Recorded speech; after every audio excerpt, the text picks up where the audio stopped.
България. Днес той ще представи виждането си за бъдещето на отношенията между двете страни. Давам думата на неговото превъзходителство.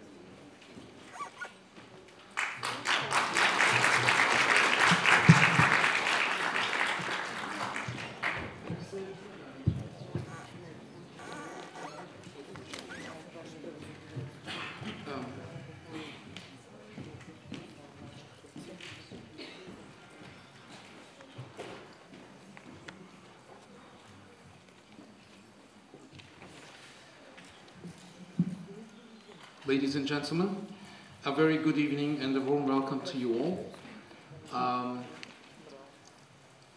Здравейте! Добър ден!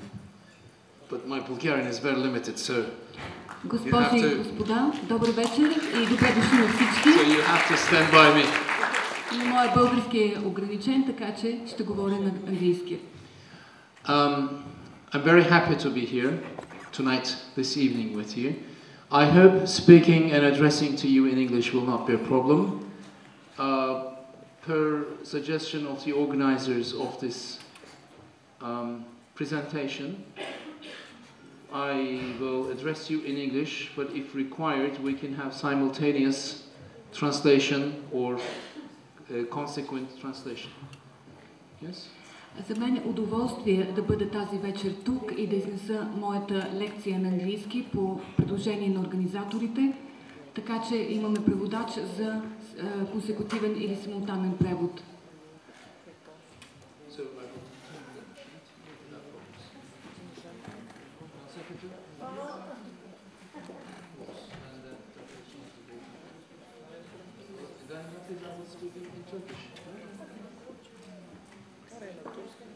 No, we have our own translator. I can speak English. We get it translated to Bulgarian. What we understand is we can speak English and we simultaneously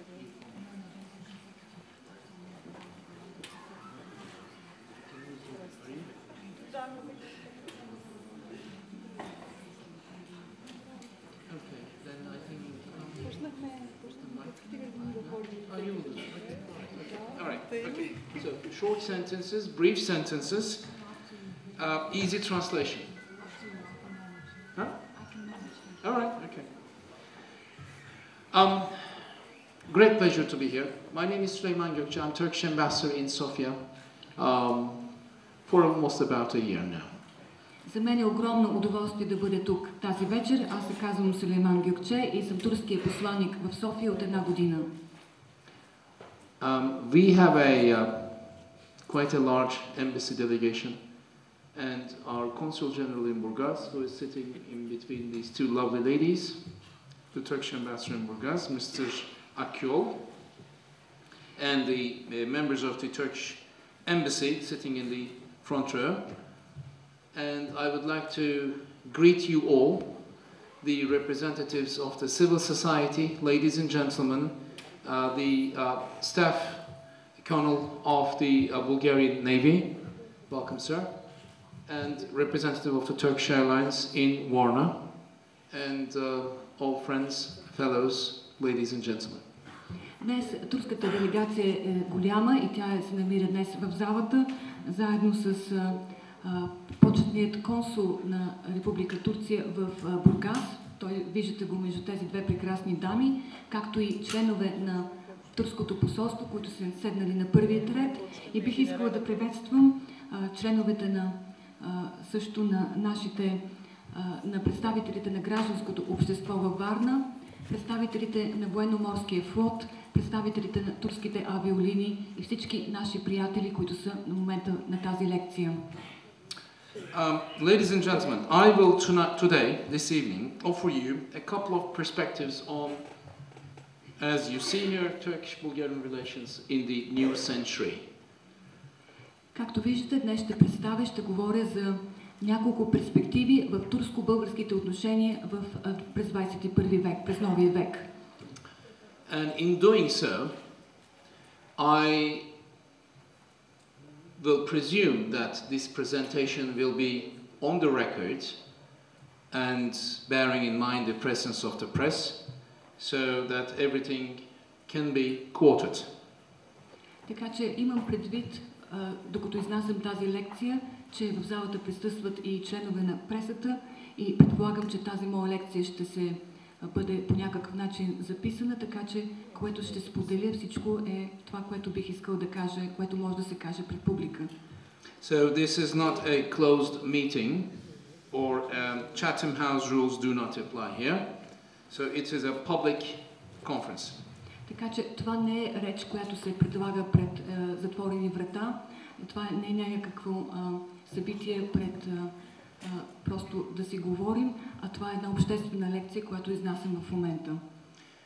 Now, why I am telling you all this is, you will probably be asking questions. I will try to keep my presentation very brief, but having an on-the-record public conference, I may have to be diplomatic in my answers, and I hope you would understand that. Защо казвам всичко това? Тъй като, и между прочим, тъй като вероятно ще има въпроси, бих искала да бъда кратък в своята презентация, но тъй като това е обществена презентация, която се изнася на пресконференция, ще бъда достатъчно дипломатичен и надявам се вие да разбирате това. So, let's start. Така че нека да започнем. Yeah. This is the first slide we have. Now, in the next couple of slides, we will have an overview of the Turkish perception or the interpretation of the state of affairs of the new century, the 21st century, and how it would apply to Turkish-Bulgarian relations.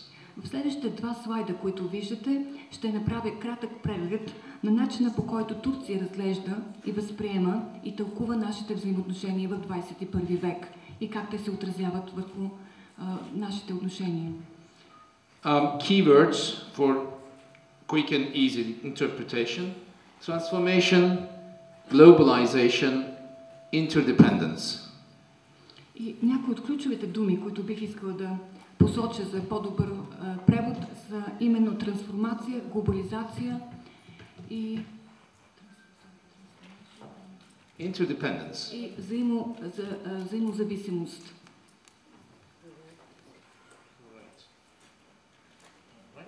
Next slide, please. Моля следващия слайд. Now, here are the principles of Turkish foreign policy as they apply everywhere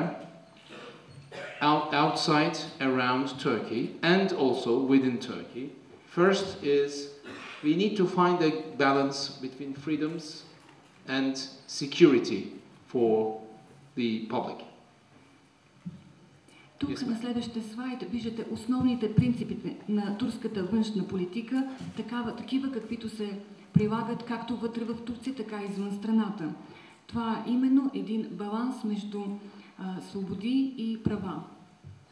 Integration of Turkey with the neighborhood. Следващ принцип, основен принцип, това е интеграцията на Турция заедно в своите съседски взаимоотношения с съседските страни. Effective bilateral and multilateral diplomacy. Което се отразява на двустранните и многостранната дипломация. Okay. Couple of complementary lines. We try to pursue a vision-oriented, not crisis-oriented, proactive and not reactive foreign policy.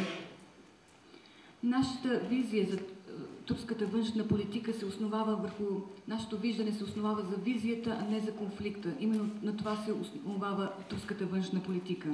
Ние сме проактивни, а не ретроградни. And this is referred generally as rhythmic diplomacy, by addressing different tasks all at the same time. И именно това често се нарича като аритметика дипломацията, когато се занимаваме с няколко въпроса едновременно.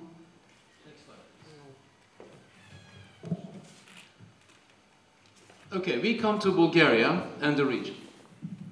Следващия слайд отразява нашето виждане за България и региона. We have a common area of interest with Bulgaria. Имаме много общо в нашите интереси с България. Bulgaria provides a geographical connection to Europe. Тъй като България осигурява една географска връзка с Европа, how do we view the region? как разглеждаме ние региона?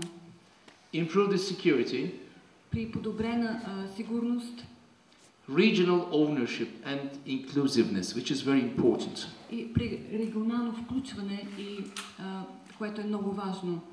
Which means we living in the region should find answers to the problems together. Което означава, че ние, тези, които живеем в региона, е необходимо да намерим решение за проблемите в него. And those answers should not be imposed from the outside. И отговорите не би трябвало да се налагат отвън. Political dialogue and diplomacy, Политически диалог и дипломация, economic interdependence, because this makes the countries get close to each other. икономическа взаимозависимост, тъй като тя прави страните по-близки една с друга. Preserve the multi-ethnic, multicultural, multi-religious social fabric of all the countries. This is an important characteristic of the Balkans. Next slide, please. Друго важно характеристика за Балканите е да бъде запазена мултиетническата, мултирелигиозната и мултикултурна особеност на региона. We have good neighborly relations, politically speaking. От гледна точка на политика ние имаме добри междусъседски отношения. We're NATO allies and EU partners. Освен това сме част от Съюза НАТО и имаме добри европейски партньори. And good neighbors. И добри съседи. High-level visits on a regular basis. И съответно имаме чести посещения на високо ниво. Now, the first high-level cooperation council, actually it was a joint meeting of the cabinets, the governments of the two countries, was organized close to 3 years ago. We're planning to have the second one with the new government in the coming months. Преди 3 години беше за първи път, беше първия съвет на високо ниво на правителствата между двете страни, като се смятаме в рамките на следващата година да организираме поредна такава среща с новото правителство, което сега беше избрано. And of course, full integration of the region, regardless. This is not about Bulgaria only. I'm talking about the Western Balkans now. To the European and Euro-Atlantic structures, basically meaning NATO, EU, Council of Europe, what have you. И разбира се, пълна интеграция на страните в региона, в европейските институции. И тук нямам предвид само България, а имам и предвид другите страни. Какво имам предвид? Влизането в Европейския съюз, влизането в НАТО, влизането в Съвета в Европа. Next slide, please. All right, now we come to the asylum seekers or the refugees as a good case in point. И нека сега се спрем на бежанците или на тези, които търсят убежище, като добър пример. Now, contrary to the perception mainly projected through the media, I would like to offer you what and how it looks like from Turkey as far as when it comes to the refugees or the asylum seekers. Противно на впечатленията, които биват налагани от медията, бих искала да изкажа каква е позицията на Турция относно бежанците. Now, this is one of the asylum seekers camps established. There are 22 of them. Excuse me, I correct myself. 25 of them in Turkey. В Турция съществуват 25 лагера за бежанци. Тук виждате на снимката част на снимка на един от тях. They are of highest standards, and I quote, the UN High Commission for Refugees. Те съответстват на най-високите стандарти на тези, които се налагат от Европейската комисия за бежанците. There are about 1.6 million Syrian asylum seekers in Turkey. And 200, you can have a look at the screen and you can take note. That's perhaps easier for you. In order not to misquote, I know it's not necessarily always easy. So 1.6 million civilians so far. Remember one thing, this conflict has been going on close to 4 years. In March next year, in about 4 months' time, it will be 4 years.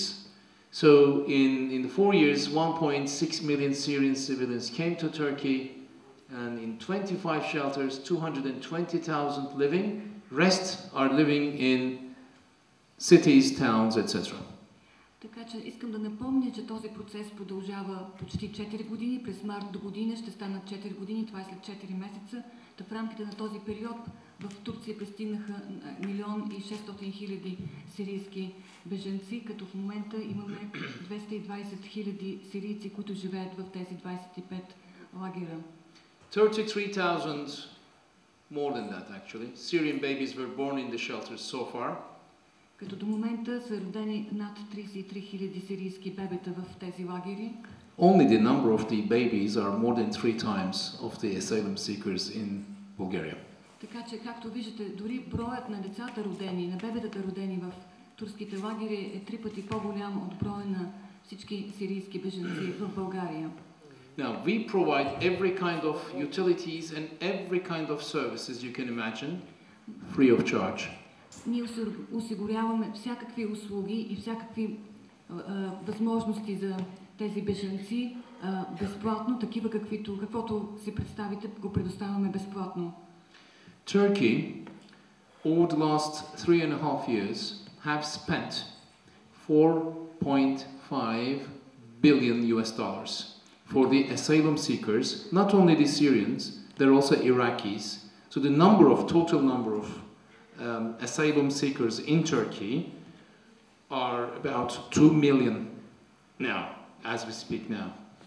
Като за последните 3 години и половина Турция е инвестирала 4 милиарда и 500 милиона щатски долара, като разбира се тази сума не представлява само сума, която е вложена в сирийски бежанци, има също бежанци от Ирак, като по-настоящен общия брой на бежанците в Турция е около 2 милиона. This amount spent is staggering, and out of 4.5 billion US dollars, the international aid was $250 million only. И както виждате, това е една колосална сума, 4 милиарда и 500 милиона щатски долара, като от тази сума хуманитарната помощ, която беше предоставена, е около 215 хиляди. So, the number of the asylum seekers are about 200 times more than the ones in Bulgaria. Така че виждате, че броя на бежанците в Турция е над 200 пъти този на брой в България. Sometimes I'm really surprised because there are references to refugee wave at the gates of Bulgaria and everything else. If you want to have an idea about the wave, have a look at this. И понякога се стряскам от сравненията, които се правят за бежанците, които са пред вратите на България. Ако наистина искате да разберете за какво става въпрос, погледнете нашите цифри. Out of the $250 million aid, European Union aid is zero. А от тези 215 хиляди хуманитарна помощ от Европа идва точно $0 помощ. Now these are all important. That is why I am emphatically telling you to all. Считам, че това са важни цифри и данни и затова ги упоменавам и подчертавам. And also for the benefit of the press. И най-вече заради това, че и пресата присъства на лекцията. The total amount 6 European countries donated individually is $1.5 million. Като 6 европейски страни направиха дарение и общият брой на цялата сума, която съставлява това дарение, е $1,5 милиона долара. About $200 million roughly came from the United Nations. The others are donations of other countries, non-European.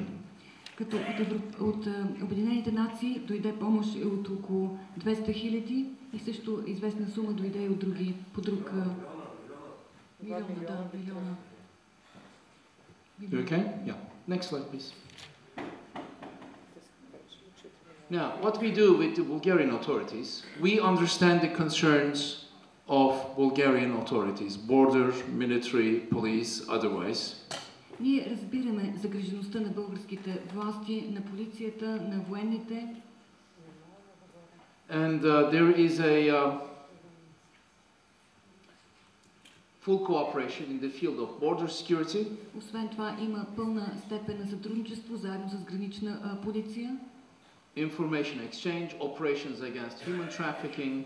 Както и при обмена на информация и при операции срещу трафик на хора. Round the clock contact points 24/7 on both sides along the border. Съществуват контактни зони, които работят непрекъснато и от двете страни на границата.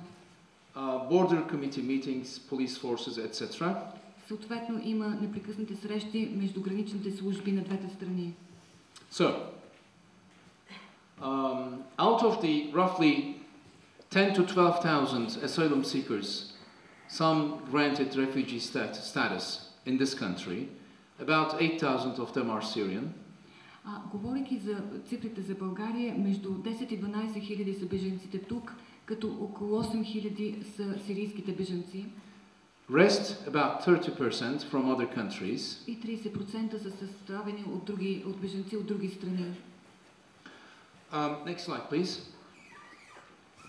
You have a view of a Syrian family here. Имате снимка на сирийско семейство. And one of the asylum seekers camps established in Turkey, in southeastern Turkey. Night view. От нощен изглед на един от лагерите в югоизточна част, в югоизточна Турция. These are again of the highest standards in the world. И отново този лагер, както и другите, са с най-добрите стандарти в света. Next slide, please. So I'll be happy to answer your questions. I'm trying to go fast at the end of the Q&A session. Тъй като очаквам, че ще имате въпроси, затова и малко забързвам темпото на лекцията. Now, we reach out to all opinion leaders, civil society leaders, religious leaders, political leaders in this country as part of our approach to have a dialogue without any discrimination or any segmentation of any country or society. And this applies to the country here, Bulgaria in this case, the Grand Mufti, the Bulgarian Orthodox Patriarch, Neophyte, and the Jewish community are points to make. В стремежа си нашите действия да не представляват какъвто и да е елемент на сегрегация или сегментация на обществото, ние се свързваме с всякакви лидери в страната, тези, които оформят общественото мнение, лидери на гражданското общество, религиозни лидери и както виждате, имаме представители на различни религии в България, на българския имам, на патриарх Неофит и на представители на еврейската доминация. Right, next slide, please. Right, the way we approach the common cultural heritage, and here is a good example, preservation of common cultural heritage sites in the Sveti Stefan Iron Church, Istanbul, the one and only remaining example of its kind in the world. Бих искал да дам пример за консервиране и запазване на общо културно наследство, като примерът е Свети Стефан, църквата Свети Стефан в Истанбул или така наречената Желязна църква, която е останала единственият пример по рода си в света. This wonderful church, very historic, was the first church of the Bulgarian Orthodox Patriarchate as an independent church, independent from the Greek Orthodox Patriarchate in the 19th century. Тази чудесна църква с изключително историческо значение е била първата българска православна църква, след като българската православна църква става независимо от гръцката. So we recognize and applaud this church as an inseparable part of the Bulgarian national and religious and sociological identity. Така че ние пропознаваме и аплодираме тази църква като неделима част от българското наследство, национално наследство, религиозно, културно наследство. And that is why the Istanbul governor and the Istanbul Lord Mayor's office took a decision to repair and renovate and refurbish the church and bring it to its originality in return for a budget of close to $8 million. Ето по тази причина управителят на Истанбул, заедно с кмета и кметството на Истанбул, решиха да възстановят в целия блясък, в първоначалния вид тази църква, като това струваше 8 милиона. And the Bulgarian Orthodox minority, actually they're all Turkish citizens, are not asked to pay any money. No pennies paid for this renovation. It's all taxpayers' money, public funds. Като българското православно малцинство, което между прочим представляват всички са турски граждани, разбира се, не бяха помолени, от тях не беше искано каквато и да е сума за реставрацията и възстановяването на тази църква, тъй като сумата беше дойде от парите на данъкоплатците. Това бяха обществени средства. Renovation started a couple of years ago, will last for another couple of years. So when you're in Istanbul, make sure that you stop by and visit this wonderful place. Реставрацията на църквата започна преди няколко години, преди 2 години, така че когато се отбиете в Истанбул, моля минете през тази църква и се запознайте с нея. Next slide, please. Now, part of the apart from Sveti Stefan, now let's see what's happening else. Restitution of 10 properties to the Bulgarian community in Turkey completed in 2008. Освен примера с Желязната църква Свети Стефан, бих искал да погледнем и други примери и бих искал да спомена реституцията на 10 имота на българската общност в Турция, която беше извършена през 2008 година. There are 2 Bulgarian minority foundations in Turkey. One is in Istanbul, that's a larger one, and the minor one is in Odin, Edirne. Като има 2 фундации на българските малцинства в Турция, едната по-голяма се намира в Истанбул, а другата е в Одрин. So 8 of these properties are in Istanbul, 2 in Edirne, Odin. Като 8 от тези имота са в Истанбул и 2 са в Одрин. Now, to tell you the truth, what happened after the restitution of these properties is as follows. И честно казано бих искал да ви кажа какво се случи след реституцията на тези имоти. The Bulgarian minority foundations and their members were in rather difficult conditions, receiving taxpayers' money from Bulgarian state. Като се оказаха в трудна позиция българските малцинства, специално тези 2 фундации на българските малцинства и техните членове, тъй като те получиха пари, обществени пари от българското правителство, това са пари на българските данъкоплатци. But there is no need for this. They have become millionaires. Good news. Но нямаше нужда от тази сума. Yes, they have become millionaires after the restitution. Тъй като те станаха милионери след като беше направена тази реституция.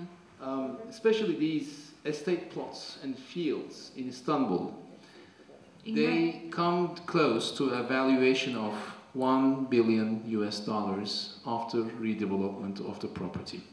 И особено тази част на имота, която е в Истанбул, оценката за стойността на тези имоти възлиза на $1 милиард щатски долара, особено когато се има предвид, че те могат да бъдат развити и да бъдат застроени. So basically they are now they have a living standard higher than the citizens of Luxembourg. Така че в момента те се радват на жизнен стандарт, който е по-висок на жизнения стандарт на жителите на Люксембург. Now let's see what happened. Restitution of properties in Bulgaria. А нека погледнем сега за реституцията на имоти в България. Claimed officially by the Grand Mufti's office. Които официално са били поискани за реституция. Pending. Все още такава не е настъпила. In spite of an understanding that these properties simultaneously at the same time would be returned in both countries. Независимо, че съществува споразумение, според което едновременно, по едно и също време, имотите ще бъдат реституирани в двете страни. Now, this is one of the most important and serious problems, and I'd like to raise your awareness. And this remains as an important question in between our countries. И това е един от най-наболелите проблеми, за които искам да сведа до вашето внимание, и то остава изключително важен проблем в нашите взаимоотношения. When these properties were returned to the Bulgarian minority foundations in Turkey, they were done by a government decision in Turkey. Когато бяха реституирани имотите на фундациите на българските малцинства в Турция, това стана с решението на правителството. By political will. И с политическата воля. Whereas in Bulgaria the story turned upside down. Докато в България историята всъщност е съвсем различна. And all the cases were taken to court. Като всички случаи на реституции бяха вкарани в съда. And a lot of contention И започнаха съответно съдебни спорове. Next slide, please. This is about bilateral trade. Well, we roughly have a trade of about 5 billion US dollars, 3.5 billion euros, roughly. Следващия слайд се отнася за нашите двустранната търговия. Имаме търговия на стойност около 5 милиарда щатски долара или в евро около 3 милиона и половина. 12 years ago, the figure was about 400 million dollars only. Като преди 12 години цифрата беше около 400 милиона щатски долара. So it's about 12-fold in 12 years. Така че имаме 12 пъти нарастване за рамките на 12 години. Sufficient? No. Дали това е достатъчно? Не мисля. That can easily be increased to 10 to 15 billion dollars in a couple of years' time. Тъй като считам, че за година-две този оборот може да стигне до 10-12 милиарда щатски долара. And that will also contribute to the living standards in Bulgaria directly. И това също ще допринесе за по-добрите жизнени стандарти в България. But it's not increasing and you might like to ask why. Но това не се случва и може да би искате да запитате защо. Next slide, please. You can pass that. Skip that. Right. So here are the investments part of the story. Turkey has about $2 billion approximately, roughly, investments in this country. Следващия слайд се отнася за турските инвестиции в България, които те възлизат на около 2 милиарда щатски долара, приблизително. Bulgarian investments in Turkey are very small, very small. Като българските инвестиции в Турция са много малки. Most unfortunately. За съжаление. Okay. Largest single piece foreign investment in Bulgaria, Trakia Glass. 1 billion euro market value. Exporting 95% of the manufacture. You might like to read it from here as well. Да, като бих искал да спомена Тракия Глас, който представлява сам по себе си най-голямата чуждестранна инвестиция в България, която възлиза на пазарна стойност от 1 милиард евро и която това предприятие изнася 95% от своето производство, което съставлява... Now the interesting thing is, което съставлява 1%. This factory only by itself provides 1% of the Bulgarian GDP per every year. Едно предприятие единствено представлява 1% от брутният вътрешен продукт в българската икономика всяка година. This is no more a Turkish investment. It's a Bulgarian investment. It's yours. И това е ваше българско инвестиране. Because it exports 95%, most of which goes to Turkey, Russia, US, Germany. Тъй като голямата си част, 95%, става въпрос за износ на производство в Турция, в Русия, в Германия, в Щатите. Is anybody who has seen this? This is in Turgoviste. Is anybody who has seen this factory? До Търговище, някой бил ли е там в завода? Yes. 3, 4, 5, 6, 7, 8. Thank you. This factory does not have a decent, proper road. Като този завод, за съжаление, няма добра инфраструктура, няма добър път. So this also explains the low level of investment, low level of trade. Това до някъде също обяснява ниското ниво на инвестиция и ниския оборот на търговия. And I repeat, this is not a Turkish investment anymore. This is a Bulgarian asset. И бих отново искал да повторя, това вече не представлява българска инвестиция, това е нещо, което притежава България. Това е българска. Again, you might like to ask a question about it later, so let me just pass that. Но може би бихте искали да зададете въпрос под въпроса за Тракия глас, така че ще продължим по-напред. Now, Turkish companies, there are about 1,500. Има около 1500 турски компании в България. 3 regional chambers of trade and industry, Sofia, Plovdiv, Shumen. Съществуват 3 регионални камери на търговията и промишлеността в София, в Пловдив и в Шумен.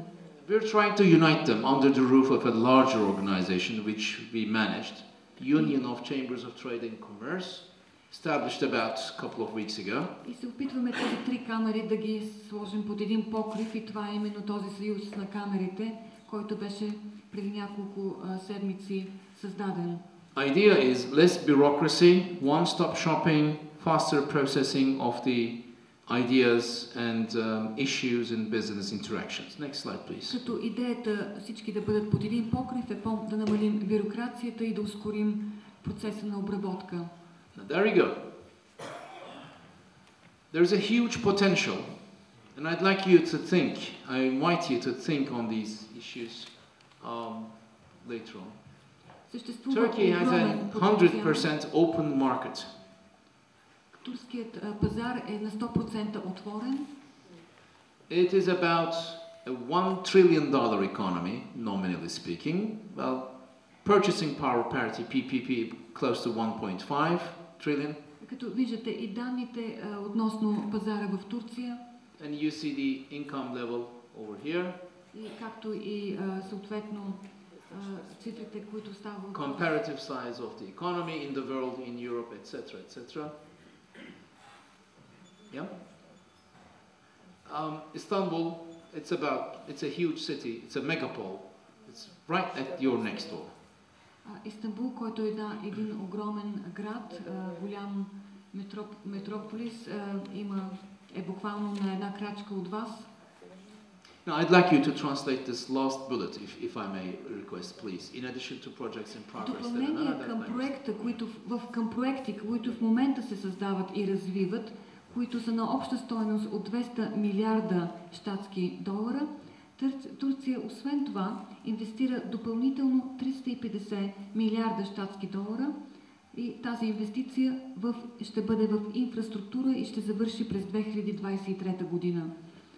Now, this makes Turkey the second biggest infrastructure investing country. Not only infrastructure, science, technology, research, development, etc. Let me correct myself. The second heavily investing country in the world after China. И това прави Турция втората по големина страна в света след Китай, която инвестира толкова много в инфраструктура, в наука и прочее. These $200 billion cost projects, I will show you some of them now. Сега бих да представя някои от тези проекти, които възлизат на 200 милиарда щатски долара, които в момента additional $350 billion will be spent in the next 9 years. В следващите 9 години ще бъдат инвестирани още 350 милиарда щатски долара. And I'd like you to ask me the question, why? И бих искал да ми зададете въпроса защо. Why not? Excuse me? Why not? Of course, why not? Yes. Well, I'm trying to encourage you to ask you the question in the Q&A. Next slide, please. Затова просто се опитам да ви окуражавам да задавате въпроси в малко по-късно. Now, here are a couple of examples. Marmaray, Eurasia, a motorway tube, the bridges, etc., etc. These are the largest bridges, longest bridges, deepest tunnels in the world. И бих искала да дам няколко примера, като Мармарей, като Евразия, магистрала Евразия, която минава през Босфора, мостове, като това са огромни проекти и най-големите мостове в света. Next slide, please. Okay, here you see some captions, some designs, some real photos, but these are all designs actually. Third Bosphorus Bridge, Ankara Central, Grand Central Station under construction. This is for the high-speed train. Turkey will have a 10,000 kilometer long high-speed train network in about 8-9 years' time. Виждате снимка One of the longest in the world. Проект на мост над Босфора, а в ляво виждате предстоящият проект на ЖП гара в Анкара, така че много скоро, следващите няколко години, Турция ще имат над 10 000 км железопътна мрежа и това ще бъде високоскоростни влакове. This is Marmaray. Eurasia Tunnel is somewhat similar to that, under the Bosphorus. Виждате тук проект за друг тунел под Босфора, нарича се Мармарай. Next slide, please.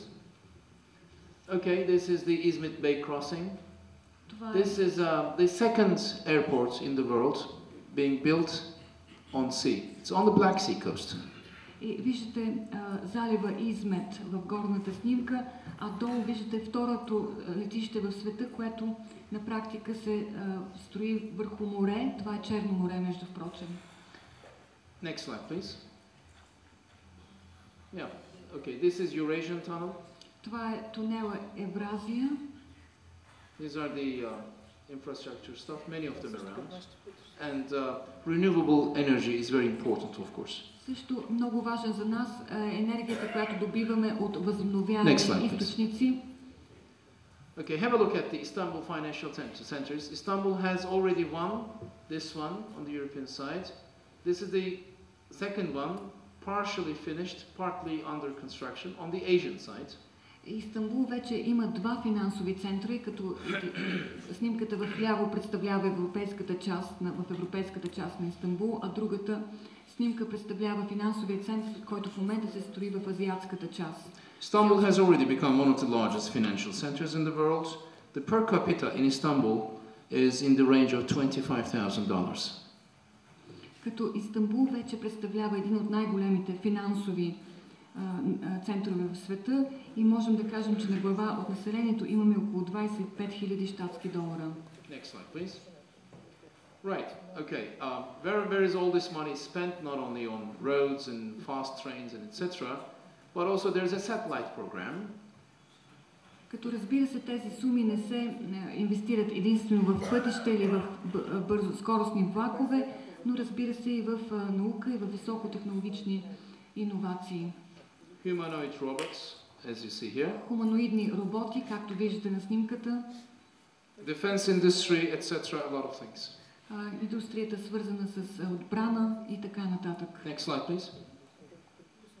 Yeah, energy, of course, very important. Относно енергетиката, много важен въпрос. Now, this is one of our priority issues between Turkey and Bulgaria. Като енергетиката е въпрос на приоритет в нашите отношения между България и Турция. And I would also encourage you to ask questions on that, because I know it's very important for Bulgaria as well. И бих искал да ви окуража да задавате въпроси по тази тема, тъй като считам, че това е изключително важен въпрос. Now, here is the idea. Bringing gas through Turkey, primarily from the Caspian Basin, but not only limited to that, and providing energy security to South and Southeastern Europe. Относно доставянето на газ през Турция, основно от региона на Каспийско море и доставяне на газ и на енергия до Южна и Югоизточна Европа. Next slide, please. There you go. Ladies and gentlemen, here you see one of the longest pipelines in the world. The total length of this beauty is 2,500 kilometers. И на този снимка виждате най-дългият тръбопровод в света и този красавец е дълъг 2500 км. This length across the Anatolian plateau is close to 2,000 kilometers. 1,890 kilometers to be precise.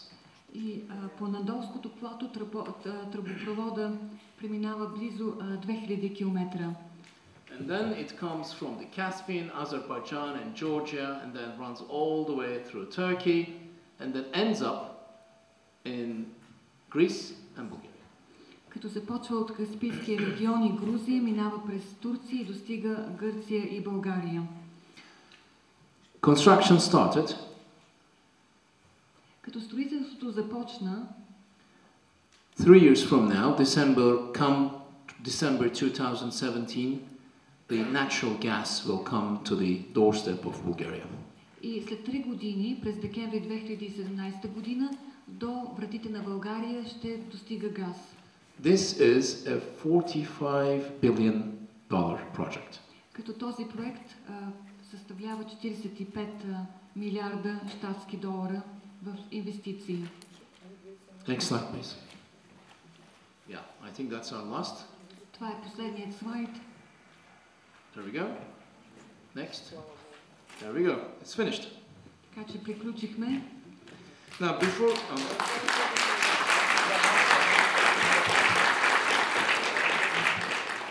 Well, thank you for your patience. I try to keep it as brief as possible. I think I have spoken like about 35 minutes, and I, again, thank you for your patience and attention. Много за вашето внимание и за вашето търпение. Бяха ми казали, че лекцията трябва да представлява около 35 минути. There's obviously a lot to talk about. We can talk about, we have military officers here. I didn't really touch on the military issues. I apologize to you for that, sir. But you know, we could also talk about research, development, innovation, academic cooperation, Turkish students in Bulgaria, or etc. A lot of things. Има много други въпроси, които бихме могли да разискваме. Тук имаме представители на военните. За съжаление не говорих по този въпрос, за което ще ми извините, господине. Разбира се, можем да говорим за областта от научни изследвания, за академичния обмен, за турските студенти в България. Right. But before I take questions, let me just say another couple of words. I think it's important for you to know. Но преди да отговоря на вашите въпроси, бих искал да кажа още нещо, тъй като смятам, че е важно за вас. Last year, the number of Bulgarian citizens visiting Turkey were in the range of 1.6 million people. Миналата година български граждани, които посетиха Турция, бяха около 1,6 милиона. On the other hand, the number of Turkish citizens visiting Bulgaria were in the range of 900,000. Докато турски граждани, които посетиха България, бяха около 900 хиляди. These are huge figures. Това са много големи цифри. And we're talking about 2.5 million people. Говорим за 2,5 милиона души. So that's, I think we need to think about it and see how best we can take the best out of this human interaction. Трябва да помислим какво най-доброто можем да извлечем от това взаимодействие между хората. The Turkish plated motor vehicles, trucks, buses and otherwise, going through Bulgaria are in millions. Като съответно моторните превозни средства или коли, автобуси, които имат турски номера и преминават през България, са милиони. But this number is decreasing now. Но този брой в момента намалява. There are reasons. Кои са причините? Infrastructure problems, the road conditions. Проблеми с инфраструктурата и състоянието на пътищата. Other problems in terms of waiting periods, other issues of, road security and everything else.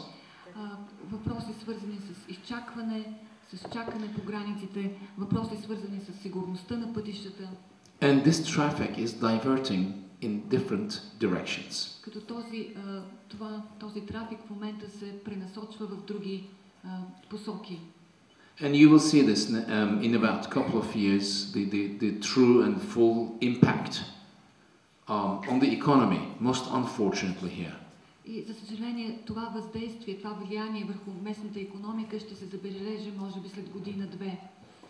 And as an ambassador here, it's my job and duty to improve and enlarge and broaden the relations between our countries, and I've been really working hard for improving and bettering the relations, but I have to admit, in some fields, I have failed. И като турският посланик в България, аз работя непрекъснато и работя усърдно да подобряваме и увеличаваме отношенията между двете страни, но трябва да призная, че в някои области, за съжаление, аз не успях. So, again, thank you so much for your attention, and let me stop here and I'll be happy to take your questions. Благодаря ви много за вашето внимание. Ще спра и с удоволствие ще отговоря на вашите въпроси.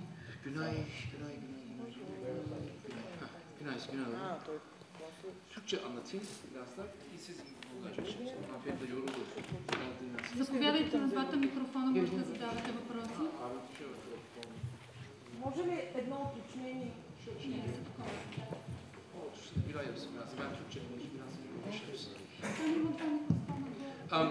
One question per person, if you can. Едно уточнение за инвестицията в българската църква в Истанбул, 8 милиона евро ли?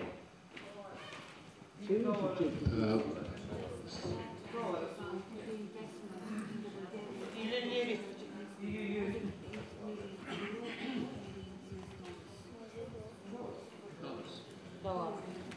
Долари. При тази картина, която ви представихте тук на инвестициите,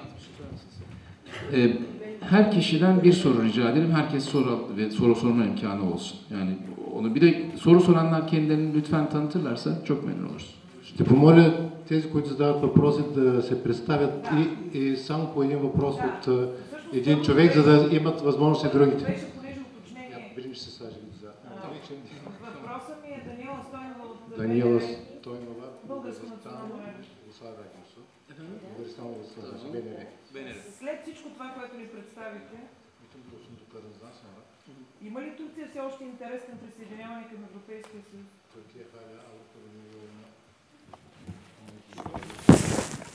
Evet, da.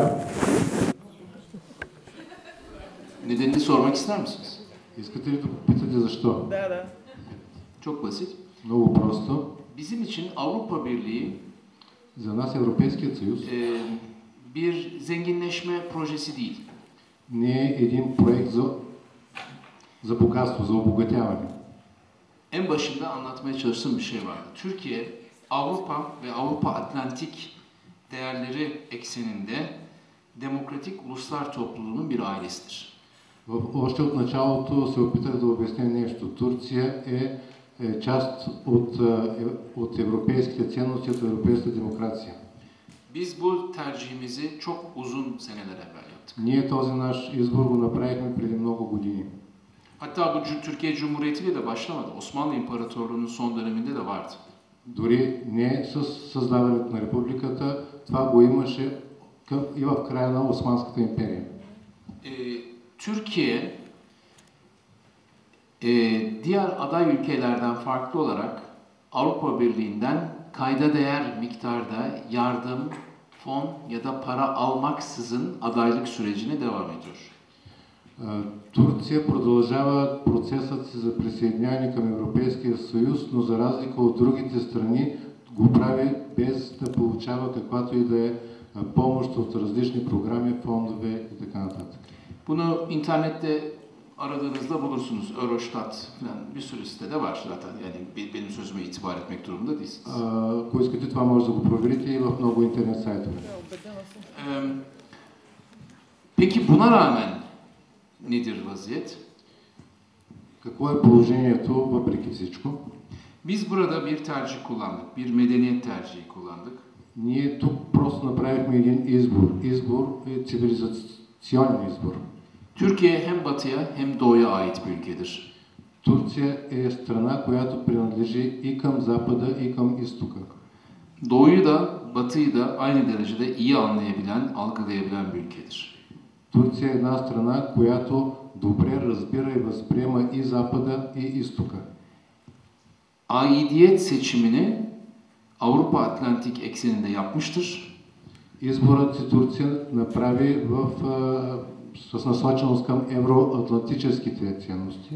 Ama aynı şekilde Asya ve Afrika'da da son derece aktif bir varlığı ve diplomasisi mevcuttur. Но в същото време има активно присъствие и дипломация и в Азия и Африка. Bu yeterli oldu mu cevap? Мисля, че беше достатъчно ли? Или? Да, благодаря. Başka soru var mı hocam? En arkada bir beyefendi alalım.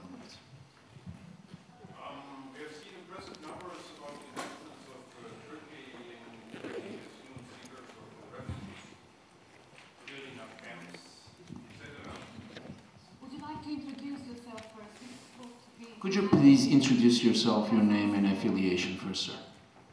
Would you like to introduce yourself?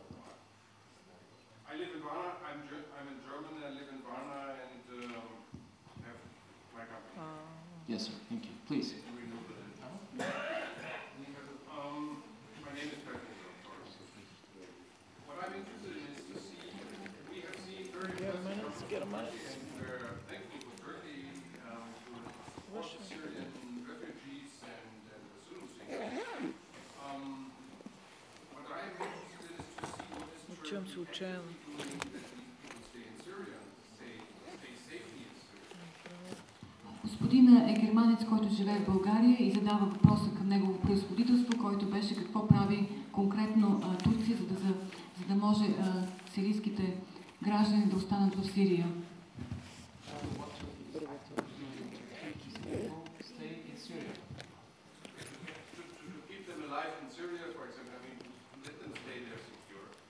Because we shouldn't start saddling the horse from the back, but where the problem starts. I fully agree. Yes.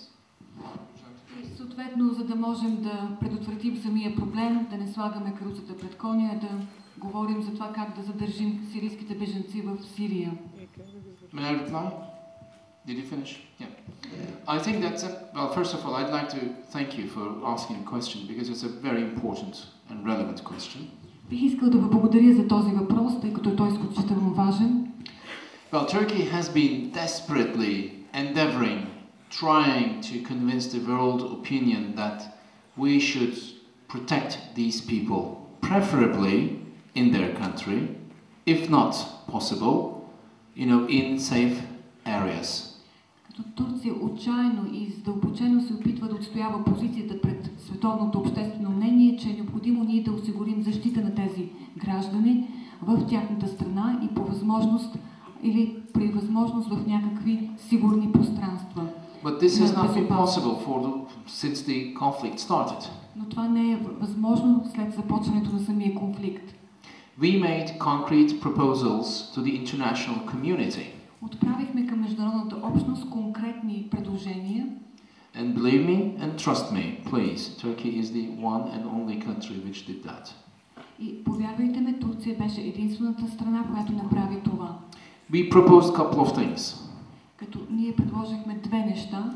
First, establishment of safe havens or pockets or safe areas within Syria. Първото беше да установим такива зони на сигурност, пристани на убежище на сигурност вътре в Сирия. Like in Iraq, South and North Iraq after the first Gulf War. Както такива имаше в Северен и Южен Ирак след първата война в Персийския залив. Second, declaring no-fly zones for that banish the air operations, protecting these civilians from aerial bombardments. Освен това, настоявахме да имаме защита от въздушните нападения на гражданите, които се намират в тези области, които са обект на въздушни нападения. And third, train and equip program for the peaceful, I don't know if it's the right word, to whichever extent it's peaceful, or moderate, perhaps is a better way, Syrian opposition. Training and arming and equipping the moderate Syrian opposition so that they can protect themselves from the atrocities inflicted upon by, most unfortunately, the government in Damascus. И третото наше предложение беше да подпомогнем съответно хората там да бъдат обучени, да се отбраняват от това, което правителството в Дамаск извършва спрямо тях, да ги обучим военно. And this is not new. We've been vigorously asking for this for more than 2 years now. И това не са нови предложения. Ние отстояваме яростно и с голям отпор тези предложения в продължение на повече от 2 години. This is bewildering. This is maddening. И това е ситуация, която наистина ни изкарва от релси. The UN Security Council has to take a decision not to be vetoed by any permanent members for this. Съвета за сигурност към Обединените нации е необходимо да вземат едно ясно решение и да не бъде подлагано непрекъснато на вето от постоянните членове на съвета. I will not name and shame any countries here. Няма да посоча нито да обвиня която и да е страна. But it doesn't take a genius to guess that. Но разбира се, не е необходимо да си гений, за да стане ясно за коя страна говоря. Some countries are vigorously opposing this. Тъй като съществуват страни, които яростно дават отпор на тези подобни предложения. So far, more than 200,000 Syrian civilians lost their lives. До момента над 200,000 сирийци загубиха своя живот. Can I be a bit provocative? И мога ли да бъда малко повече провокативен? Chemical weapons are used in Syria. В Сирия се използват химически оръжия. We know that. Ние знаем това със сигурност. United Nations knows this. Както и Обединените нации, те също знаят за тази употреба. Non-proliferation of Chemical Weapons Agency based in The Hague in the Netherlands knows this. И съответно комитета, който отговаря за неразпространение на химически оръжия в Хага, Холандия също са известени за тази употреба. It is documented. Тя е документирана. It's on the record. За нея съществуват данни. By the UN experts and observers. От експерти и наблюдатели на на Обединените нации. And that prompted the disarmament of the Syrian arsenals from their chemical stockpiles, 22 of them to be precise, in different locations around the country. И това доведе до снемане от употреба на химически оръжия на над 22 локации вътре в Сирия, тези, които имат складове за химически оръжия. Now, as we all know, using weapons of mass destruction against civilians, not only the civilians, but also the men and women in uniform, is a war crime. И както всички знаем, употребата на оръжие за масово поразяване, както спрямо мирни жители, мирни граждани, така и спрямо хора в униформа, представлява престъпление срещу човечеството. It's a crime against humanity. И това е военно престъпление, престъпление срещу човечеството. I was asked the same question. If such is the case, why there is no action? Беше ми зададен следния въпрос. Ако това е наистина случая, защо нищо не се прави? Because taking military action takes political decision. Тъй като за да се извършат военни действия е необходимо да има политическо решение за тях. Thank you. Благодаря. Any further questions? Още въпрос? Yes, sir. What is the Turkey actual position about European Union and USA restrictions in the Russian Federation? Въпросът на господина беше какво е мнението на Турция относно ограниченията, рестрикциите на Европейския съюз спрямо Русия. Това беше въпросът ви. That's an again very important, relevant question. Turkey is not an EU member, as you know. Това е много важен и има смисъл да бъде зададен този въпрос, но както знаете, Турция не е член на Европейския съюз. So we're not bound by the EU sanctions. Така че ние, специално нашата страна, не сме задължени да спазваме подобни санкции. This is one good thing of being outside the EU. И това е един добър пример какво е да се добре извън Европейския съюз. But we are an accession country in good faith conducting negotiations, but with all due respect to the German friend in the audience, the same good faith is not, we do not see from the European Union countries as far as the Turkish accession process is concerned. Но освен това ние сме страна, която участва в процеса на присъединяване към Европейския съюз и тук нашия германски приятел може да също да види, че не се прави много за присъединяването на Турция към Европейския съюз. But we try to observe in the best extent as the sanctions befit Turkish national interests. И ние се опитваме да спазваме, да имаме предвид тези санкции, доколкото е възможно, стига те да отговарят на националните интереси на Турция. But as far as the US is concerned, of course that's another component. We have close consultations and we see what we can do about the situation in Russia, Ukraine and Crimea. А що се отнася до Съединените щати, ние сме в процес на тясно сътрудничество и консултации и се опитваме да видим какво можем да направим по въпроса за Украйна и Русия. Economic sanctions, my view, they're not going to hit Russia. Мое мнение е, че икономическите санкции няма да се отразят върху Русия. Nonetheless, other kind of sanctions might hit, like oil prices. Като обаче смятам, че може друг тип санкции да се отразят негативно, като например цените на петрола. Thank you. Благодаря. Any other question? Yes, sir.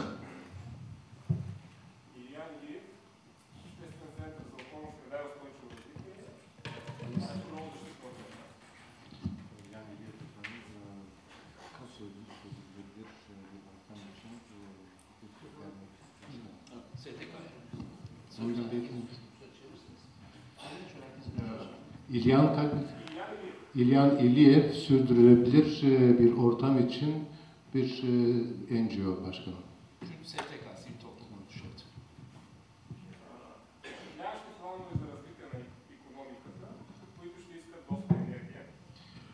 Ekonominizle ilgili çok ciddi planlar var ve çok enerji gerekecek. Kendiniz belirttiniz.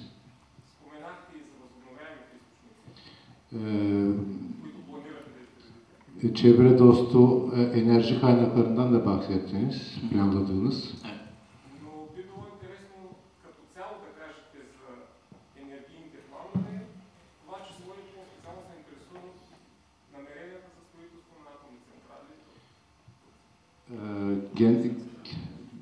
Aslında daha fazla ilgilendiğim konu Türkiye'de nükleer santralleri inşası. O konuda daha fazla bir şey söyleyebilir misiniz? Söylerim. Aslında benim size anlatmak istediğim çok bir sürü şey var ama vaktimiz yok maalesef. Всъщност аз исках много неща да ви разкажа, но за съжаление нямаме време. Sabrınızı da zorlamak istemiyorum işin doğrusu. Не искам да злоупотребявам и с търпението ви. Fakat bunları bilmelisiniz çünkü bunlar sizin hayatınızı Bulgaristan'da yaşadığınız için birkaç sene içinde günlük hayatınızı etkiler hale gelecek. Но трябва да ги знаете тези неща, защото през следващите няколко години всичките тези неща ще почнат да оказват влияние върху вашия нормален дневен ритъм. Burada herkesin hayat tarzını, yaşam şeklini etkileyecek şeyler olacak. Ще станат неща, които ще променят начина на живот тук. Neyse onlardan bahsederim biraz sonra belki. По-късно ще се върна на това. Türkiye 3 tane nükleer santral yapmayı planlıyor. Турция планува да построи 3 атомни централи. Türkiye'nin enerji ihtiyacı geometrik olarak artıyor. Нуждата от енергия в Турция нараства в геометрична прогресия. Türkiye'nin her sene ihtiyaç duyduğu enerjinin miktarı Bulgaristan'ın şu anda kurulu olan enerji üretimin kapasitesinin tamamı. Нуждата, от която Турция има като енергия за една година е толкова, колкото произвеждат всички мощности в България. Bu yaklaşık 12.000 megawatt Приблизително 12 000 мегавата.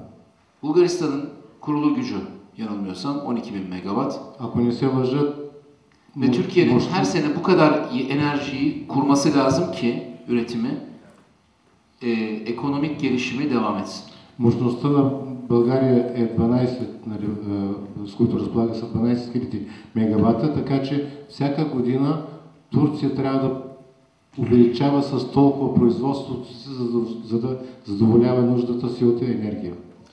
Bu nükleer santrallerin de kurulmasının arkasındaki neden bu. Това е причината за да се планува построяването на тези атомни електроцентрали. Çünkü maalesef Türkiye'nin şu andaki enerjisinin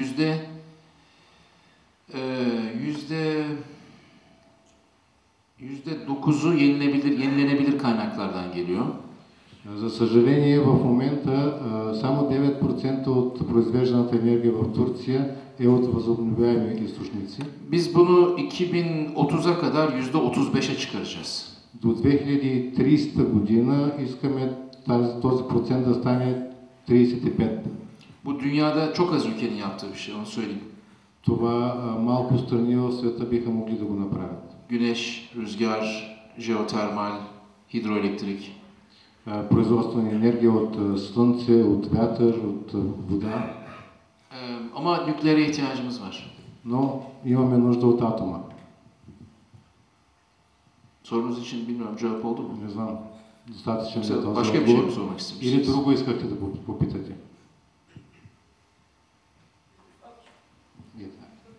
Teşekkür ederim. Başka bir soru var mı hocam?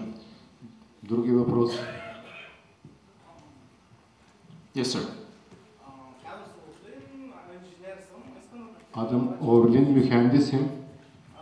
Какво ви отношението за българската партия ДПС и какво според вас тя за отношението между България и Турция? Bulgaristan partisi hak göster hareketine yaklaşımımız nedir ve Türk-Bulgaristan katkıda bulunuyor mu? Ve Bulgaristan'da etnik modelin korunmasında katkıda bulunuyor mu? Ve bu etnik modeli nasıl değerlendiriyorsunuz? Prensip olarak Bulgaristan iç politikası hakkında yorum yapmaktan genellikle imtina ediyorum. Onu söyleyeyim. Çünkü ben burada yabancı bir ülkeyi temsil eden bir büyükelçiyim. По принцип избягвам да коментирам въпроси, свързани с вътрешната политика на страната, защото аз съм представител на една чужда страна в България. Ama öyleyse de kendime mani olamıyorum. Her zaman yorum yapıyorum. Но, за съжаление, не мога да се въздържам и винаги правя някакъв коментар. Şimdi birkaç gün önce BNT'de ben bir sabah yayınına çıktım. İzlediniz mi bilmiyorum. Преди няколко дена İzleyen var mı efendim? участвах в едно интервю по БНТ. İzleyenler, evet, знам BNT дали 2-3 сте gün. гледали. Yani evet, salonun bir kısmı görmüş. Част са го гледали. Orada da benim kızdığım bir soru geldi. Onu da anlatayım madem sorunuz. Тъй като попитах, нека да ви разкажа, там ми зададоха един въпрос, който ми ядосва. Şimdi gerçekten kızıyorum. Наистина Ve sizinle de bunu paylaşmak istiyorum. се сърдя като чуя този въпрос. Ve sizden rica ediyorum, lütfen bunu dostlarınıza, arkadaşlarınıza anlatın. Lütfen anlatın. И след като го споделя, ще ви моля да го споделите и вие с ваши приятели, познати. İki tane soru. Два въпроса. Bir, Първия. БСП etnik Türk Partisi midir? DPS etnik Türk Partisi midir? Турска етническа партия ли е? Sizce etnik Türk Partisi midir? Според вас турска етническа партия ли е? Bence değil. Според мен не е. Nedenini de söyleyeyim. И да ви кажа причината за това. Partinin neredeyse yarısı, şimdi daha az belki, yani konjonktürel değişiyor ama Bulgar zaten. Някъде половината от партията са българи. Не знам, то се променя, варират цифрите, но горе-долу. Bakın, Türkiye'de bir Kürt partisi var. В Турция има една кюртска партия. %100 Kürt. 100 на 100 кюртска. Kimse de bunlara siz Kürt partisi misiniz diye sormuyor. И никой не им задава въпроса, вие кюртска партия ли сте? Yani bakın, biz 2014'te yaşıyoruz. Живеем през 2014 година. Yani bunlar gerçekten çok yararsız sorular. Bir yararı yok. Това са наистина безполезни въпроси. Няма полза от тези въпроси. Şimdi БСП hükümeti döneminde DPS'nin 3 bakanı vardı. По време на правителството на БСП, ДПС имаше 3 министри. İkisi Bulgardı. двама от които бяха българи. Olsun, tamam. Ama buna bakacak olduğunuz zaman o zaman bu parti etnik Türk partisi falan değil. Като погледнем от тази гледна точка, значи не е турска етническа партия. Şunu söyleyeyim. За българо-турските взаимоотношения. Питате. Българо-турските да пазва Şimdi anlatayım. Tamam. Şimdi birkaç şey söyleyeyim. ДПС benim gördüğüm Bulgaristan'ın bir partisidir. Bir. Това, което аз виждам е, първо, ДПС е партия на България. Една партия в България. Bölge partisi değildir. Ülkenin tamamında oy alan, milletvekili çıkaran bir parti. Не регионална, а обхващаща цялата страна и имаща депутати от цялата страна. Bu da Bulgaristan için çok iyi bir şeydir. И това е нещо много хубаво за България. Çünkü Защото bölgeselleşme ayrışmayı beraberinde getirir. едно регионализиране, всъщност след него следва и едно разделение. Halbuki ülke satına yayıldığında ulusallaşır. Но когато се разпрострете в цялата страна, един вид ставате национална партия. Bu birinci konu. Това е Türk-Bulgar ilişkilerine katkısı yani var ama yani diğer Bulgar partilerinden çok daha farklı bir katkı olduğunu düşünmüyorum. Колкото до приноса им за българо-турските взаимоотношения, да, но не мисля, че този принос е повече, отколкото е приносът на другите партии. Fakat Türkiye'nin anlayışı ve yaklaşımı şudur. Onları kayıtlarda bulunması için her zaman söylüyorum. Но винаги повтарям и тук ще го кажа, че гледната точка на Турция е следната.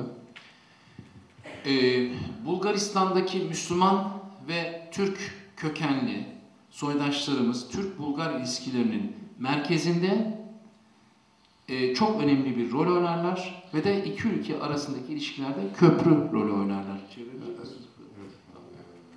Yani hem merkezidir, hem kilittir, hem çok önemlidir. Българските граждани от турски произход и които изповядват мюсюлманството, от една страна са на централно място в нашите взаимоотношения, играят ключова роля в нашите взаимоотношения и в същото време представляват един свързващ мост между нашите две страни. Bu çok iyi bir şeydir bana sorarsanız. Според мен това е нещо много хубаво. Neden? Защо? Kültürel geçişkenlik. Културното взаимовлияние, insanların birbirini tanıması, anlaması çok önemli bir şey. Взаимното опознаване на хората и взаимното разбирателство между тях е много важно нещо. Biz yüzlerce yıl beraber yaşadık. Ние стотици години сме живели заедно. Bundan daha doğal bir şey olamaz. И не може да има нищо по-естествено от това. Ben ikinci konuyu söyleyecektim. Bir konu daha var. Kızıyorum ona. Onu söyleyeceğim. За това дето се сърдя. Втория въпрос. Çıktım ben televizyona. İlk soru şu. Появих се по телевизията. Първият въпрос беше следния. Bu tel örgü ne olacak? Какво ще стане с тази телена ограда? Buyurun. Şimdi bana sorarsanız burada kamuoyu çok yanlış bir şekilde aldatılıyor, kandırılıyor, yanlış yönlendiriliyor. Ако питате мен, тук общественото мнение им се дава грешна информация и се насочват в друга насока. Bir kere Bulgaristan bir mülteci dalgasıyla karşı karşıya değil. Първо на първо България не е изправена срещу голяма бежанска вълна. Neden değil? Çünkü Türkiye Bulgaristan'la işbirliği yapıyor ve mültecilerin buraya kontrolsüz bir şekilde gelmesini önleyecek tedbirleri alıyor. Защо не е изправена пред такава вълна? Защото България и Турция се сътрудничат в тази сфера и предприемат и взимат мерките, които да възпрепятстват безконтролното преминаване на бежанци към България.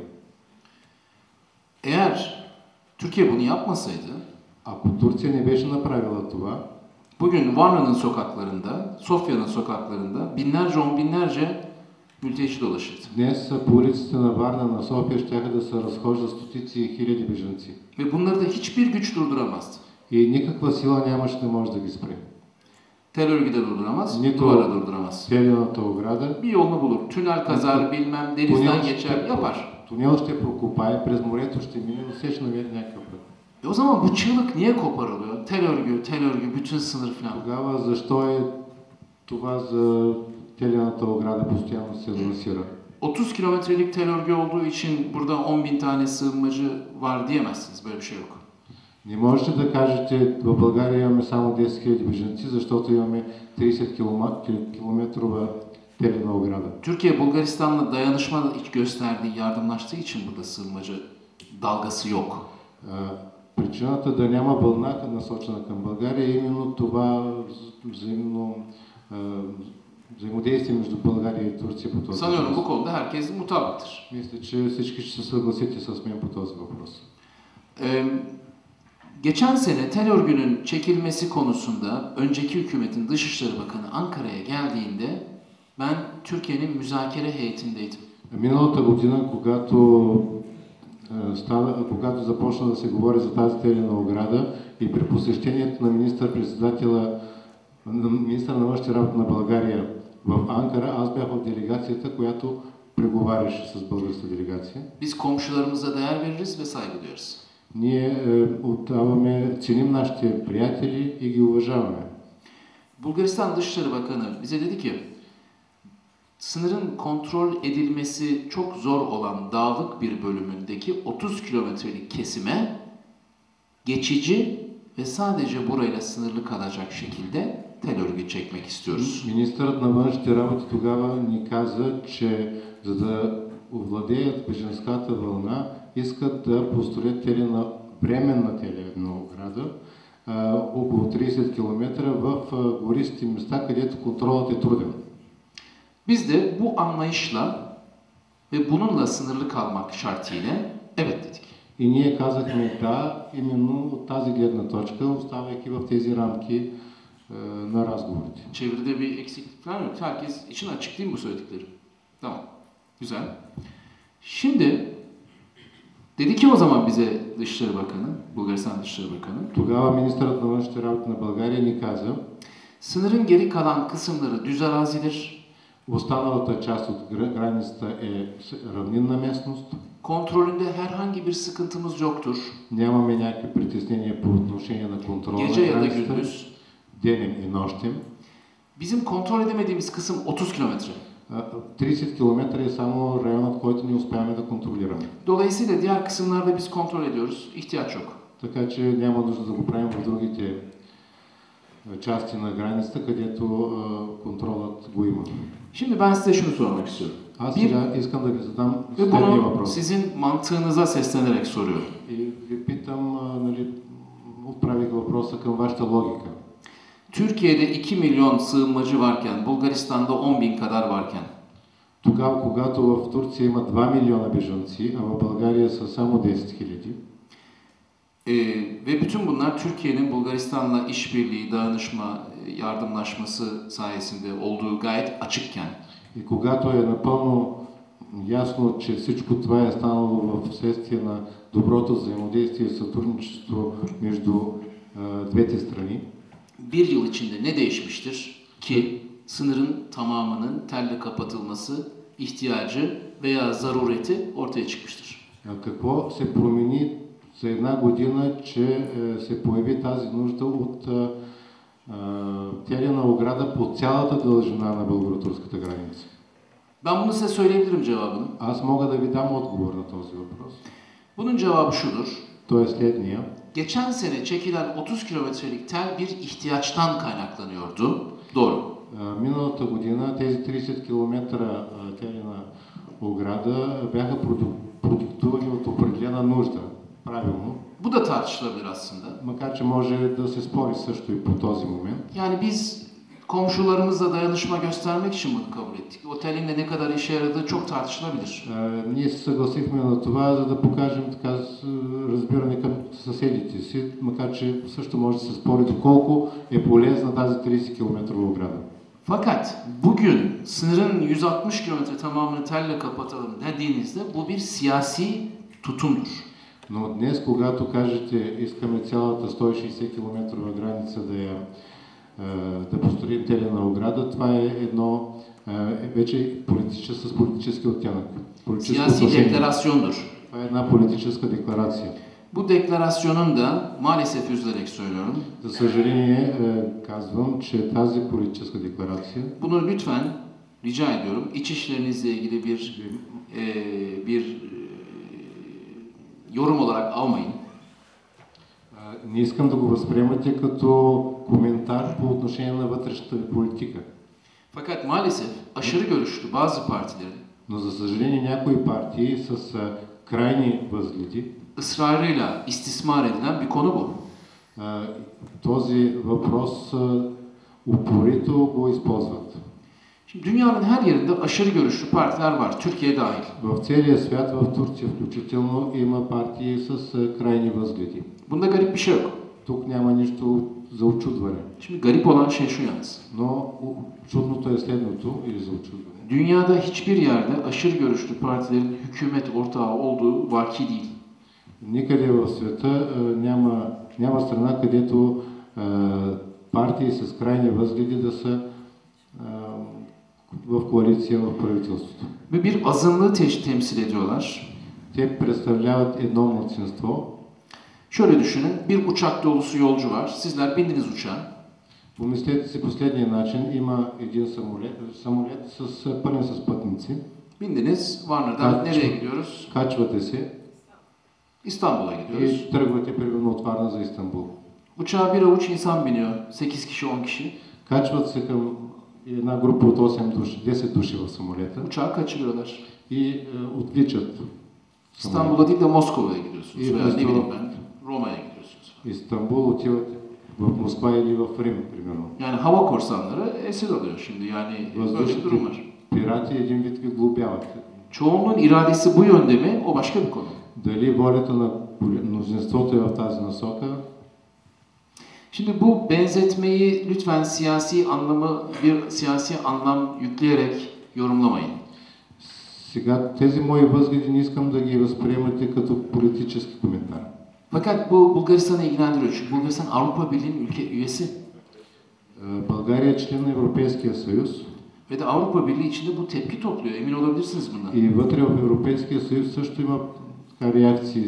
Ve Türkiye'de de rahatsızlık yaratıyor. В Турция също това е обезпокоително. Teşekkür ederim. Благодаря. Başka soru var mı efendim? Други въпроси? Çok teşekkür ediyoruz. Son soruyu alalım isterseniz beyefendiden. Buyurun. Последния въпрос тогава. Техник университет Öğrenci Шерифов. Денис Шерифов. В началото искам да кажа, че от няколко години работя в един проект, свързан с малките и средни предприятия. Küçük ve orta işletmelerle ilgili bir proje üzerinde birkaç yıldır çalıştığımdan bahsetmek istiyorum. И извода, който правя е, че малките и средни предприятия, както в България, така и в Европа, имат проблеми, известни затруднения.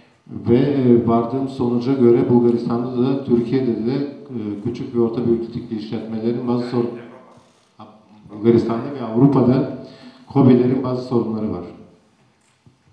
Наскоро в медийното пространство излязоха новини, че България ще търси решения малките и средни предприятия по-лесно да излизат на чужди пазари, чрез свързване с малки и средни предприятия с Румъния.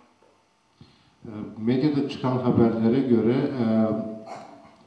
KOBİ'lerin dışa açılması için Romanya'daki KOBİ'lerle ortak bir arayışa, bir yol izleyecekleri haberi çıktı medyalarda. Olabilir, bilmiyorum. Това, което искам да задам е... Ben şunu sormak istiyorum. Господин посланик, относно бракосъчетанието на малките и средни предприятия в България и в Турция. Bulgaristan ve Türkiye'den KOBİ'lerin evlilik yapması konusuna nasıl bakıyorsunuz? Gayet iyi. Her türlü evliliği destekliyorum. Подкрепяме всякакво бракосъчетание. Ben bunu şaka yaparak söylemiyorum, gerçekten. Не, наистина. Yani insanlar da evlenmeliler, И хората трябва да се şirketler de женят. evlensinler. И фирмите нека да се... Hiçbir sorun yok. Biz bunu destekliyoruz, bir sorun yok bizim açımızdan. За нас няма проблем, Tamam. нека да го правят. Какво могат да доведат тези бракосъчетания?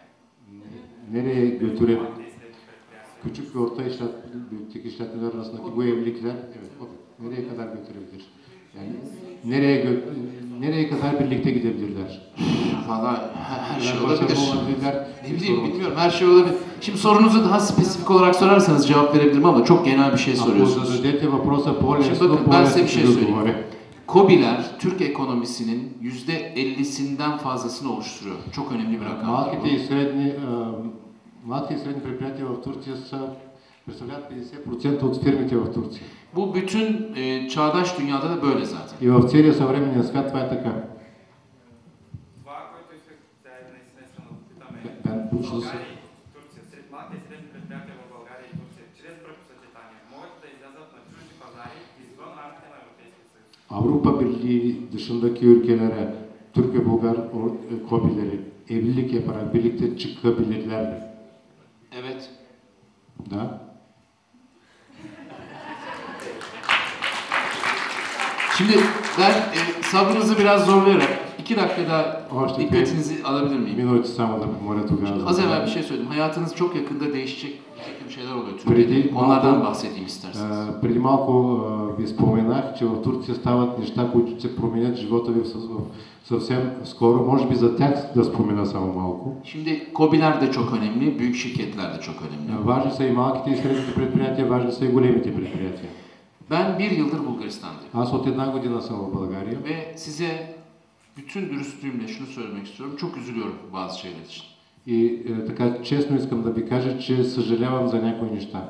Çünkü çok fazla konuşuyoruz. Защото ние много говорим. İş yapamıyoruz. И не можем да вършим работа. Bu çok ciddi bir sorun. Това е сериозен проблем. 2 hafta önce преди 2 седмици rahatlıkla Bulgaristan'da kurulabilecek olan bir fabrika Romanya'da kuruldu. Bir Türk şirket tarafından. Една фабрика, която преди 2 седмици можеше съвсем спокойно да бъде създадена, да бъде инвестирана в България, фирмата отиде и го направи това в Румъния. $100 milyon gitti. 100 милиона долара и тъй заминаха. Gitti. Romanya'da şu anda. И сега са в Румъния. Bir Türk şirketi bundan 2 hafta önce преди 2 седмици една турска фирма dünyanın 6. büyük bisküvi ve çikolata şirketini satın aldı. Купи 6-та по големина в света фабрика за шоколадови изделия. Ne kadar ödedi biliyor musunuz? Знаете ли колко платиха? 3.3 milyar dolar. 3,3 милиарда долара. Ve dünyanın 3. büyük grubu oldular bunlar. И така станаха третата по големина група в света. 25 ülkede 50'den fazla fabrikaları var şu anda. В момента имат над 50 фабрики в 25 страни. Kaçan fırsatları görüyor musunuz? Виждате ли какви възможности се изтърват? Peki niye gelmiyorlar bunlar buraya?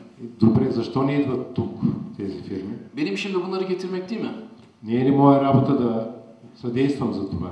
Herhalde benim onları getirmek için her türlü gayreti sarf ettiğimi düşünüyorsunuzdur değil mi? Предполагам, че gelmiyorlar. смятате, че полагам нужните усилия за да дойдат тук, но не идват. Yani şekilde Avrupa Birliği ülkelerinin diğer şeyleri de pek yani istendiği ölçüde gelmiyor işte buraya. Поне не идват в степен, в която ние бихме желали. O zaman şunu da anlaşalım. Burada bir sıkıntı var. Тогава трябва да се съгласим, че тук има нещо притеснително. Buna girmeyeceğim ama sadece şunu söyleyeyim. Çok ciddi fırsatlar kaçıyor burada. Няма да навлизам в това, но само да кажа, че наистина сериозни възможности ги изтърваме. Şimdi geçen sene Sevgililer Günü'nde maalesef 14 Şubat'ta Миналата година, за съжаление, на 14 февруари, в Деня на влюбените, Bulgaristan'daki en büyük cami saldırıya uğradı Filibe'de. в Пловдив най-голямата джамия, джамията Морадия в Пловдив, беше нападната. 3000 kişi bu camiye saldırdı. Ben de yeni gelmiştim daha. Tecrübem falan da çok sınırlıydı ve çok zor bir durumdu benim için. Аз тъкмо бях пристигнал тогава и за мен беше много трудно. Това беше много неприятен случай. 700 yıllık bir camiden bahsediyoruz. Говорим за една джамия на 700 години. Şimdi bu Bulgaristan'ın kültür mirası. Това е културно наследство на България. Bu yakılıyordu bu cami. Böyle işte Molotov kokteylleri falan bir sürü Бяха şey. хвърлени коктейли Молотов, без малко да изгори джамията. Şimdi bu olay oldu bitti. Çok zorlukla tabii önlendi. Ben Bulgar makamlarına gösterdikleri yardım dayanışmadan dolayı çok teşekkür ediyorum. След този случай имахме много контакт с българските органи. Благодаря за тяхното съдействие. тогава. Bu olay olduktan sonra bir hafta boyunca beni bir sürü yatırımcı, potansiyel yatırımcı aradılar. И след този случай, в продължение на една седмица, упорито ме търсиха потенциални инвеститори от нашата страна. Sordukları soruyu herhalde tahmin edebiliyorsunuz. Предполагам, че се сещате за въпроса, който ми задаваха. Ben de onlara sizin söylememi arzu edeceğiniz cevabı verdim. И аз им дадох отговора, който вие бихте желали да им дам. Evet. Şimdi son bir şey söylemek istiyorum. Последно, само да кажа още нещо. Bulgaristan'ın hemen yanı başında dünyanın en büyük havaalanı inşa ediliyor şu anda. Belki biliyorsunuzdur, belki bilmiyorsunuzdur. Непосредствено тук, близо до България, не знам дали знаете или не знаете, но се строи най-голямото летище в света. Bu havaalanı 3 aşamalı olarak yapılıyor. Това летище ще бъде построено на 3 етапа. 2017 yılında, yani 3 sene sonra ilk fazı bitecek. Първият етап ще приключи след 3 години през 2017. Sonraki her 2 yılda bir mütakip 2 fazla bitecek. И следващите 2 години втория етап и последващите 2, третия етап.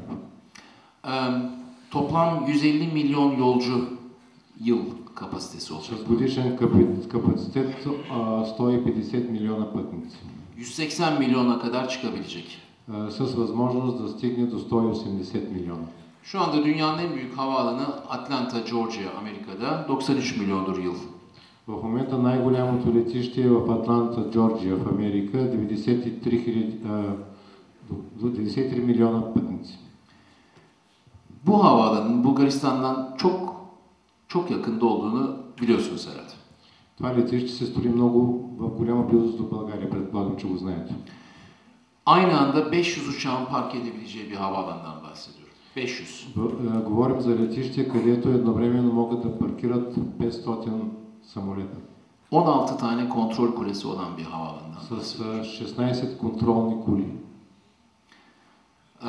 Ve 24 saat 365 gün çalışacak bir havaalanından bahsediyorum. Летище, което ще работи 24 часа, 365 дни в годината.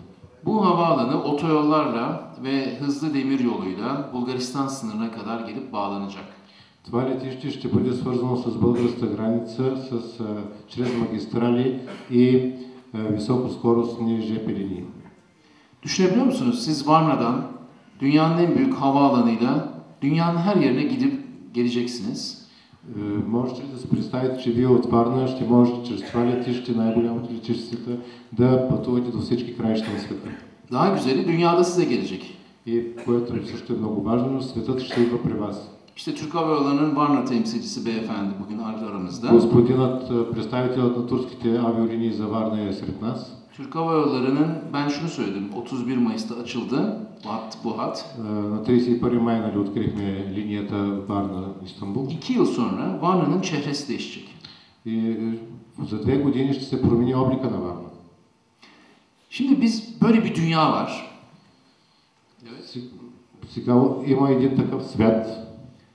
Bana sorarsanız ben Bulgaristan vatandaşı ve seçmeni olsam şunu yapardım. Ако питате мен, ако аз бях български граждан и бях български избирател, ще направя следното. Biz niye hızlı tren yapmıyoruz? Ние защо не строим високоскоростни ЖП линии? Niye önümüzde böyle fırsatlar varken yollarımızı düzeltip işte böyle bir bağlantı sağlamıyoruz? Защо след като ще имаме такива възможности не си оправим автомагистралите? Çünkü bu Bulgaristan'a zenginlik getirecek, dünyaya getirecek. Това ще обогати България, ще свържи България с света.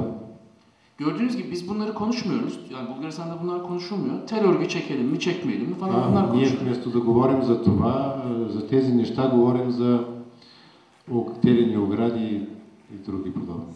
Üstelik bütün bunlar da Berlin Duvarı'nın yıkılışının 25. yıl dönümünde oluyor. И това става в навечерието на 25-та годишна от събарянето на Берлинската стена. Bu da ayrı bir talihsizlik. Ayrı bir talihsizlik. Това е вече друга съдба, разбира се. Bu arada şunu söylemek istiyorum son olarak. Büyükelçiliğimiz Bulgaristan'da demokratik değişimin başlamasının 25. yıl dönümü vesilesiyle bir kutlama mesajı yayınladı. Biz bunu web sitemize, internet sitemize, Facebook'umuza, her tarafa yerleştirdik. Искам да споделя с вас и това, че в навечерието на 25-та годишна от настъпването на демократичните промени в България, Basında da yankı buldu. Посолството ни изпрати една поздравителна телеграма, което беше отразено и по медиите. Bu mesajı görmenizi özellikle arzu ediyorum. Така че бих ви препоръчал да прочетете тази наша поздравителна телеграма. Sofya'da bunu yayınlayan tek büyükelçilik Türkiye Büyükelçiliğidir. Sofya'da bir tek Türkiye Büyükelçiliği bunu yayınladı. Başka büyükelçilik yayınladı. В София само нашето посолство изпрати такава поздравителна телеграма. Teşekkür ederim.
Я не знаю, как